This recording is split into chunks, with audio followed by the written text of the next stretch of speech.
Знаете ли, че и вие може да станете водач на туристическа група?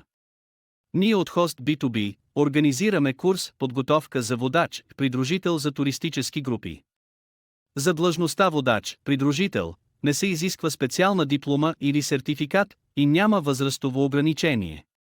Какво е водач, придружител на туристическа група? Водач, придружител е човек, който придружава туристически групи по време на екскурзия или почивка. Водачът не е екскурзовод.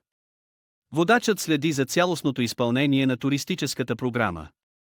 При посещение на забележителности в чужбина винаги се включва местен екскурзовод.